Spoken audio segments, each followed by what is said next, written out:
As a kid, I was scared of pretty much everything. At night, I'd see faces moving in the wallpaper. I'd see branches slither like snakes. Piles of clothes turned to slumped bodies. Lamps looked like heads. And the front of cars grinned at me with sinister intent. I could also hear them. A creaking door would sound like a groan. The wind would scream, and floorboards would breathe heavy sighs. To me, there were ghouls, ghosts, and monsters around every corner. Needless to say, I was a nervous kid. Turns out it wasn't just an active imagination, I have a condition. It basically boils down to chronic overactive pareidolia.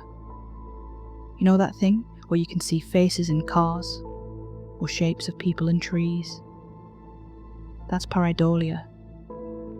It is a sort of defense mechanism that humans have evolved to notice camouflaged creatures, like jaguars and snakes, and to discern the sounds of encroaching predators. But to me, it is about 16 times more noticeable than what is normal for the average person. I see things everywhere, all the time. Of course, there were treatments. By age 12, I had tried 6 different regimens over a total of 4 years, and the side effects were brutal. Some would make me irritable, while others would make me hyper-focused. One type of medication just straight up put me to sleep. By age 18, I thought I'd never get a job. I was barely dragging myself through school, and there was no way I'd make it through college. I was on a course of drugs that barely kept me together, but they gave me these awful tics. I'd drop things. I'd wake up in the middle of the night. My leg would shoot out and trip me. I was a mess. My mum had to cover the stairs and handrail in grip tape. A few years ago, I had a standing meeting with the county employment services every Thursday. I hated it. On a particularly bad day, my mum had to drive me there. The meds were kicking my ass. She dropped me off at the end of the street, and just in that short walk to the office, I almost tripped into a brick wall. I was so flustered I knocked over a trash can. But for the first time in a couple of years, I had an interview with a potential employer. I didn't think much of her. She was just some old woman in a warm coat. She introduced herself as Teresa and told me that she'd heard a lot about me. She offered me a trial and a hefty one-time payment. I didn't get a clear idea about what I was supposed to do, but she told me that secrecy was part of it. The only demand she had was that I stop taking my meds. Still feeling the trash smell on my pants, I took Teresa up on her offer. On my first day of work, I had no idea what to expect. I'd been off my meds for a week, and I'd barely slept.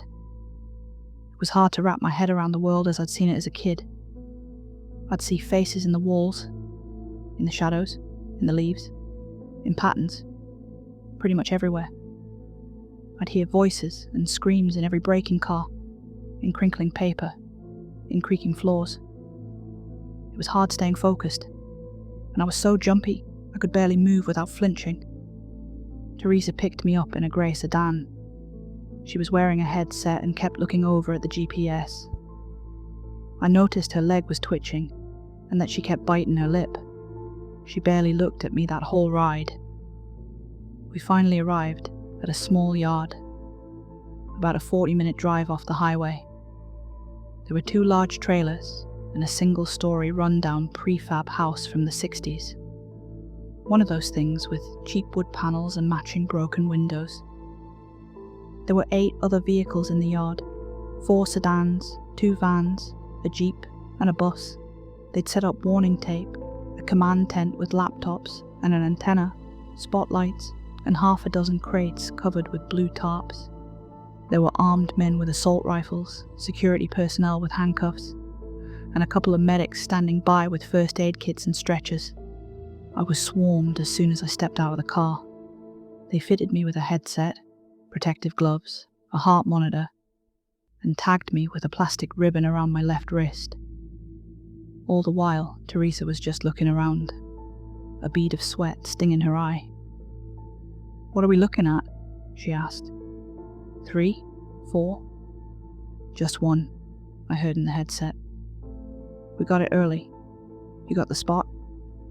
"On sight," she responded. "Any blues?" "No blues. We're clear." Teresa finally turned to me. She faced me, put her hands on my shoulders, and talked slowly. "This seems like a lot," she said. "All I want you to do is to go inside, carefully, and tell me what you see." "Why?" I asked. "What's in there?" "I don't know," she sighed.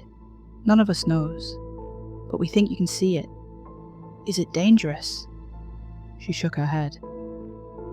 "We don't know. We're trying to get to know them."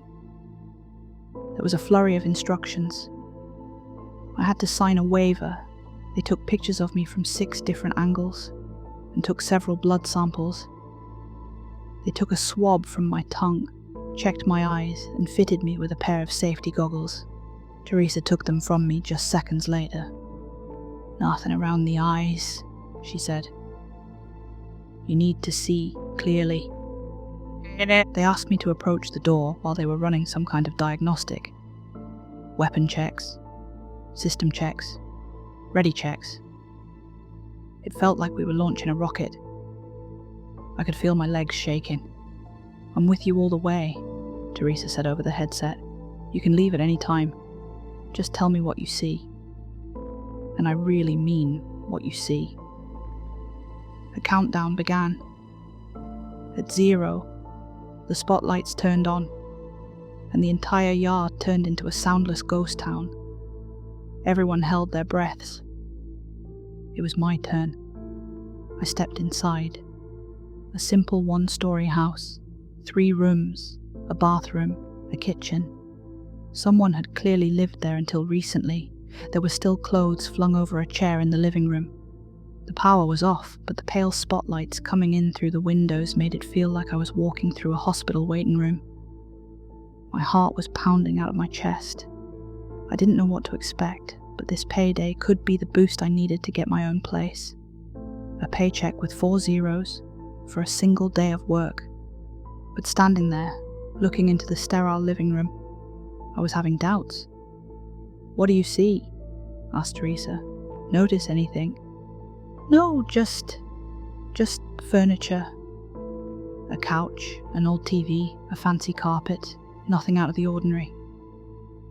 I just walked around, saying out loud what I was seeing. As the minutes passed, Teresa was getting impatient. "These are just things," she said. "I need you to tell me what you really see." I entered the bathroom and immediately felt this awful feeling in the pit of my stomach. A noise tickled my ear. Looking in the bathroom mirror, I could see something moving behind me. In a heartbeat, I caught a glimpse of a pair of blue eyes. I turned around, screaming, Something moved!" I flung myself backwards, closing the bathroom door with the tip of my fingers. I stumbled, tearing down the shower curtains and crushing a cockroach. Laying there with my feet in the air, I tried to remember to breathe. Rarely have I ever been so scared that I had to remind myself to breathe. My fingers tingled with adrenaline. "Tell me what you saw," Teresa yelled. "What's in there?" "Blue eyes. It had blue eyes." "Did you see where it went?" I didn't. To the best of my knowledge, it was still outside the door. "Look again," she continued. "Look again, then get out." She had to coax me out of the bathtub. She encouraged me, spurred me on, and reminded me that I had to leave that room one way or the other. It probably took them 15 minutes to get me out of the tub, and when they did, I could barely feel my feet. When I finally opened the bathroom door, I couldn't see anyone. The hallway was empty. I carefully stepped out, looking around. Nothing. Standing in the middle of the living room, I felt like an idiot. This was exactly what I was taking my medication for. Paranoia, and sudden bouts of fear. It dawned on me that maybe I was influenced by all the people outside and their preparations. I was walking in here expecting to see something. They'd woke me up, so of course I was seeing things. But then again, there was an odd painting on the wall that I hadn't paid attention to earlier. It was the strangest thing. It was a sort of thrift store painting showing two women walking across a bridge on a hot summer's day. It was sort of generic, but I'd been hyper-vigilant when I first stepped in. You know that feeling when you say a word over and over so many times that it starts sounding like a noise? That's the feeling that fell over my eyes. The picture started to blur and disappear, turning into swirling colours. And there, in that blur, I saw those blue eyes. There were small blue spots in the water, on the sides of the bridge, in the painting. That's what I'd seen, and there, I'd seen a face, something blending into my sight, disappearing. And for a second, I knew for certain that I hadn't seen this painting when I first stepped inside. And now it knew that I could see it.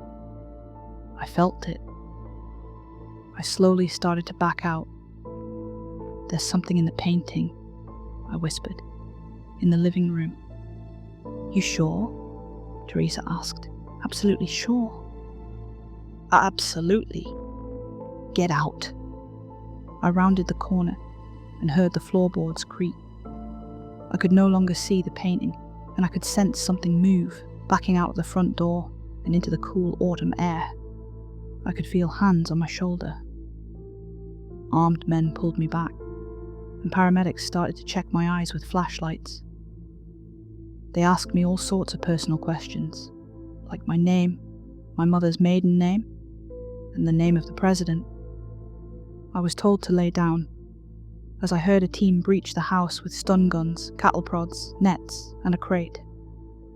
Laying there and feeling the pressure subside, I just cried and laughed. I didn't even notice Teresa sitting down next to me. I was given a cold drink and a pill, and I took it without question. "You did good," she said. "You're done. You're done." "What was that? What's in there?" "Something only a special mind can see." That was my first time working with Teresa. Over the coming years, I would be called in about once or twice a month, and the pay I got from those few days were enough to get me out of my parents' house. Teresa would check in with me weekly, and I had to submit to regular checkups. But more often than not, I was completely off the leash.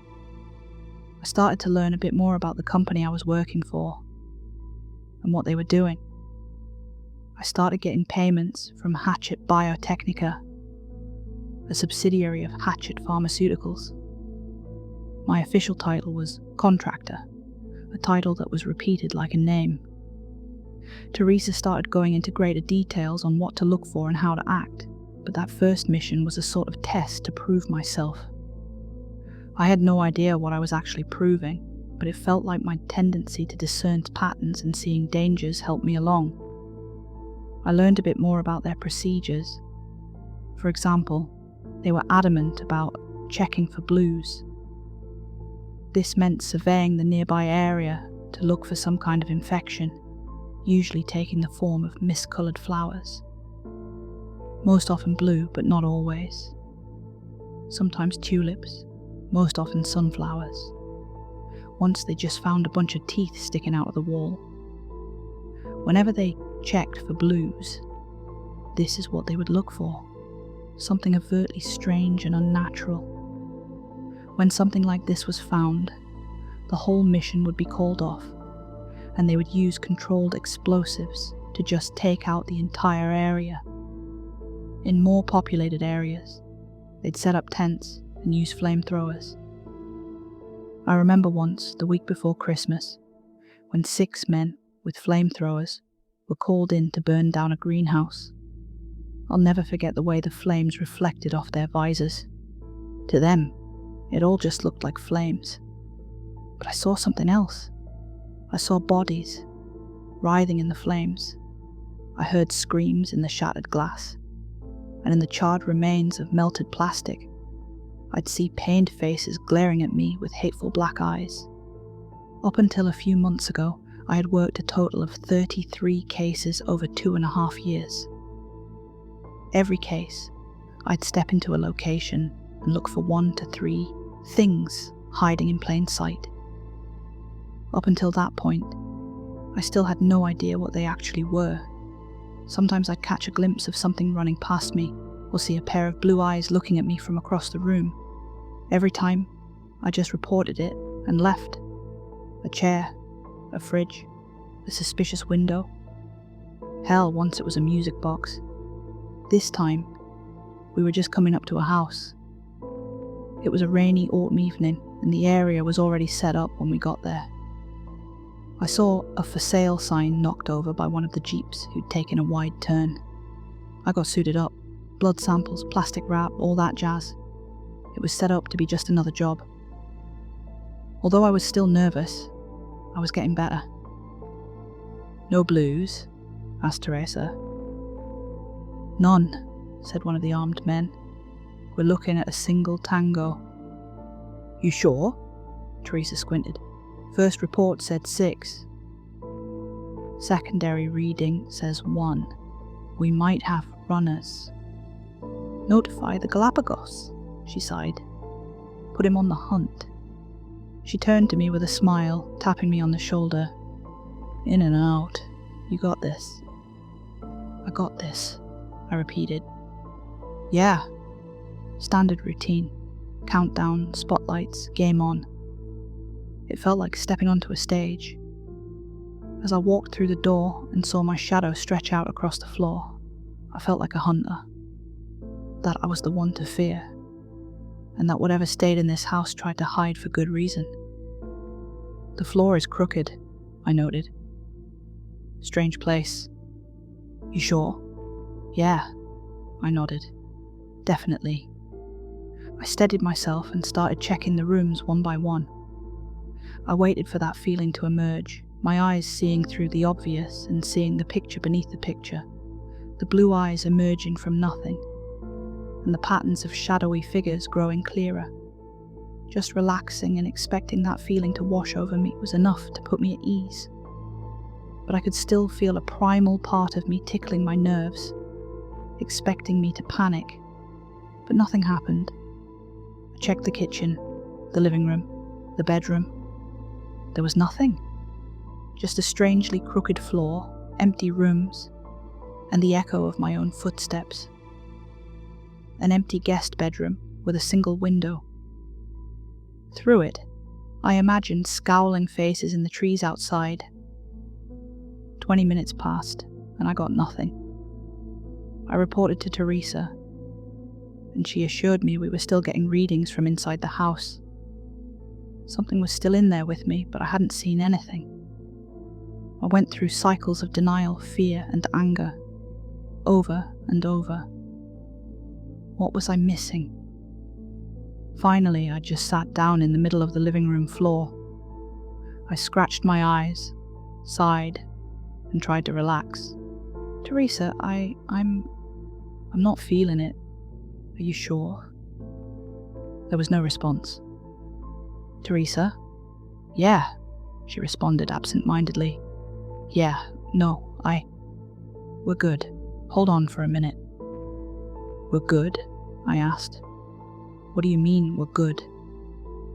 Again, no response. I stomped around for another 10 minutes before I went up to a window facing the front yard. It was hard to see through the glare of the spotlight. "Teresa, I'm coming out. The place is empty." As soon as I opened the front door, I saw 24 faces fixed on me. Maybe they were surprised to see me, but I got the sense that there was something else. I could tell something was off. They all looked at me with strange expressions, some neutral, some smiling ear to ear. One of the paramedics just stared at me with slack-jawed terror. It was as if they didn't know what to feel, or how to express it. A hole sunk through my stomach.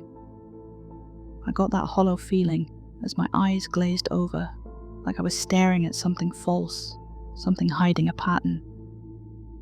This was the sense I'd been looking for inside, and now I was feeling it. In the far back, I saw Teresa. She stepped out from behind a jeep, smiling ear to ear. Behind the shape of her face, her eyes emerged, glowing with a cold blue. One by one, their eyes flared up in a blue glow. And there, in a moment, my paranoid sight registered human-like shapes in the grass around them.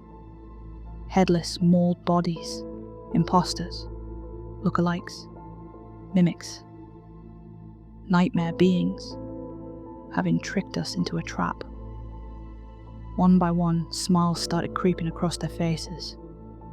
Rows of impossibly sharp teeth hiding long tongues, their fingers growing longer, their necks elongating. They were losing their disguises and facing me, head-on, unafraid. Nothing was said out loud, not a word. But to me, it was as if the wind itself was screaming for me to run. I slammed the door behind me and ran. Faces were coming out of the walls. Door handles turning into hands, grasping at my clothes. My distorted face reflecting in windows and mirrors with jawless grins. I couldn't blink. Every heartbeat. A new horror forced my eyes open. There were more doors than I remembered. There were more windows than there should be. The kitchen suddenly had a skylight, and there were 4 fridges. Countless paintings had appeared in the master bedroom, depicting cruel and blood-drenched horrors. They were already here, trying to surround me, and my mind was racing to remember what was real and what wasn't. Rushing to the back of the guest bedroom, I remembered there being only one window. Now, there were 2. I had to roll the dice, take a guess, do something. As I grabbed the window frame, I imagined teeth slamming into my hands, tongues licking across my palms, wide smiles sating their hunger. But this time, it was just my imagination. I burst through the window and took off running into the woods. Through the night, I just kept going. My chest hurt from holding the screams in. Without my medication, everything in the dark looked like something reaching for me, trying to eat me, trying to grab me. Creaking branches sounded like laughter, and howling winds were screams. I must have run for hours when my foot got caught between 2 rocks. As I tumbled to the ground, twisting my ankle, I saw them descend on me. I felt their fingers scratching me. I writhed on the ground, screaming for them to just let me go, to just please, please let me go. But after a few seconds, I realized I'd just scratched myself on the underbrush. There was no one there. I was safe. I broke down crying, trying to ignore the twisted face reflecting off the full moon above. Eventually I made my way home. There were no messages waiting for me. All my work numbers had been taken offline. All ways to contact them were just gone. And there was no info on the firm that hired me. Hatchet Biotechnica exists only on paper. There's no location, no contact info, and no names attached. It's all a front. I haven't heard from Teresa since. I think that whoever I've been working for have just assumed I'm dead. That's why I decided to share this anonymously. Those who know who I am can reach out to me. And for those who don't, I just have a word of warning. Be observant. Trust your intuition. It might save your life. Hi everyone, thanks for listening. That story was written by Sada Dead. Please hit subscribe, like, and maybe join the membership so you can say, I was here before she got weirdly famous. Perks include cool emojis, member badges, early access to videos and more. Oh, and I've lowered the top tier price, right down to its minimum, just in case anyone fancies an upgrade. You get everything from the first tier, plus merch discounts, member-only videos, and also have a story written about you if you stay for 3 months. Which would be a pretty cool thing to tell your friends, right? Yes, it would. Don't lie. Speaking of merch, I have merch now, so check that out. A massive shout out to my members. I can say members now. Mark Marthurn, 7322, and Evergnu. If you're on a mobile or tablet, please consider hyping the video. It pushes it a tiny bit further out into the YouTube wild. If you really enjoyed it, I think I have that super thanks button down there somewhere. Even £1 helps me toward my goal of making this a full-time thing. Then I can just have one full-time thing instead of my day job and this full-time. I'm here a lot. When I was a kid, I once spent 2 hours crying in my bed, too terrified to call out for help because of the horrible monster in the corner of my room that was most certainly going to kill me. I mean, I was petrified. Long story short, it was a bin bag full of teddies. Good night.